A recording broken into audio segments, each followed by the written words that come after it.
আচ্ছা বলেন তো এই আপনার স্কুলের সমস্যাটা কি, এটা কেন হইল? বলে স্যার 2010 সাল পর্যন্ত খুব ভালো রেজাল্ট ছিল, এরপরে খারাপ হয়েছে। আমি তাকে জিজ্ঞেস করলাম, পরের প্রশ্ন করলাম 2010 সালে কি আপনি প্রথম আসছেন নাকি আগেও ছিলেন? বলল না স্যার আমি আগেই ছিলাম, 2010-এর পরে খারাপ হয়েছে। তখন আমি তাকে যে প্রশ্নটা করলাম যে তার মানে তো আপনি ভালো করতে পারেন, তাই করতেছেন না কেন? তো এই প্রশ্নের উপর আগামী সোমবারে আমরা বুলচান স্কুলের যে আমাদের গার্ডিয়ান আছে, বাবা মা আছে ছাত্রছাত্রীদের, তাদের সাথে আমরা কথা বলব।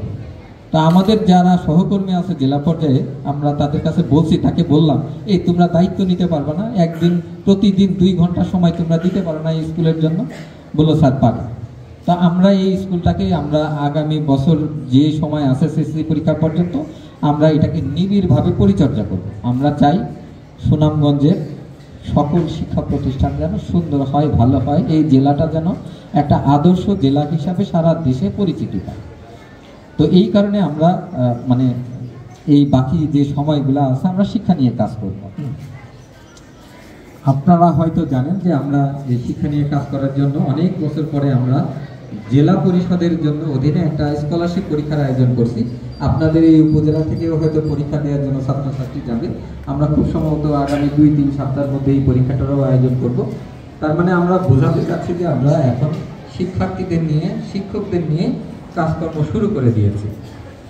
তো আপনারা যদি, আমাদের এই উদ্যোগ কখনোই সফল হবে না যদি আমাদের যারা এই উপজেলায়, আমাদের এই জেলায় বিভিন্ন উপজেলায় যে শিক্ষক শিক্ষিকা সহকর্মী বৃন্দ আছেন, তারা যদি আমাদের সাথে কাজ মিলিয়ে চেষ্টা না করেন, তাহলে পরে আমরা এই কাজটা করতে পারবো না। আমরা আপনাদের এই সচেষ্ট সহযোগিতাটা একান্তভাবে কামনা করতেছি যে আপনারা আমাদের সাথে বলবেন যে এই করা উচিত, এই করা উচিত, আমরা দেখেন আপনাদের সহযোগিতা করি কিনা।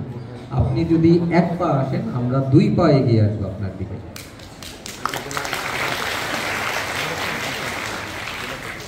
যারা ছোট ছোট বাচ্চারা আছে তাদের ভবিষ্যৎ খুবই ভালো, কিন্তু তাদের এই মোবাইল দেখা যাবে না, টিভি দেখা যাবে না, এইসব দেখলে পরে নিজের ভবিষ্যৎ ভালো হবে না।